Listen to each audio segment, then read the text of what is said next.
All right, let's jump right in. We're doing a deep dive today on a really specific piece of hardware. It's the Aurora IPE-USB-2 Extreme USB Option Card. It's a tiny little thing, only a few $100, but our mission here is to show you why the small component could be the most important part of say, an $11,000 AV system. That's right. This is such a perfect example of needing to look past the speed specs and, into the real world of how these systems actually get purchased and installed. Yeah. We're talking about the high-stakes world of AV over IP, modular matrix switchers. So the card itself, part number IPE-USB-2, its job is pretty precise, right? It's an option card for their top-tier IPX-TC3 series, and the goal is, well, pretty straightforward, extending control over really long distances. Exactly. And what the documentation tells us is that it adds robust USB 2.0 support. We're talking a dedicated 480 megap's chipset.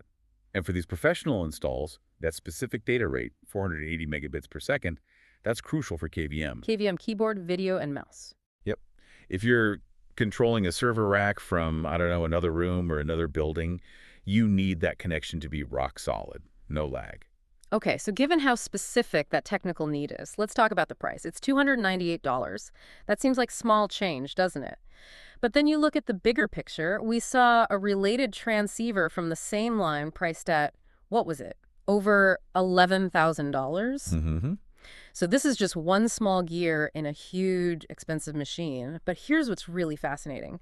If you look at the product description, it spends almost as much time talking about its legal and manufacturing status as it does its technical speed. Oh, yeah. It keeps saying it's a cost-efficient solution because it's, and this is the key phrase, tariff-free. Wait, hold on. So are you saying that a huge part of its value is just paperwork? Yeah. That seems kind of wild for a piece of hardware. They list two big things, TAA compliant and made in the USA.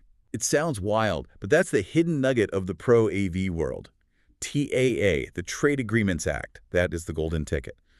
For government buyers, federal institutions, the exact kinds of customers they mention with the government purchasing channel.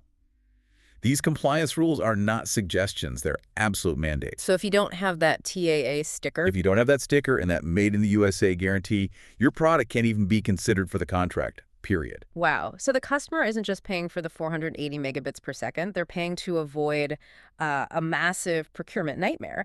The value is split then. The tech works and the paperwork is clean.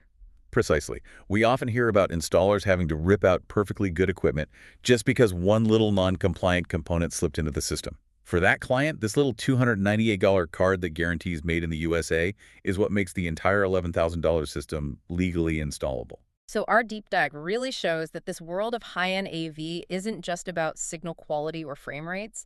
It's also dictated by these huge geopolitical and regulatory factors, things that decide what hardware is even allowed in the building in the first place. Which leaves you with a really important question to think about. If guaranteeing a functional 480 megabits per second is just, the technical baseline, the floor, how much of this industry is really defined not by peak performance, but by these regulatory hoops like TAA?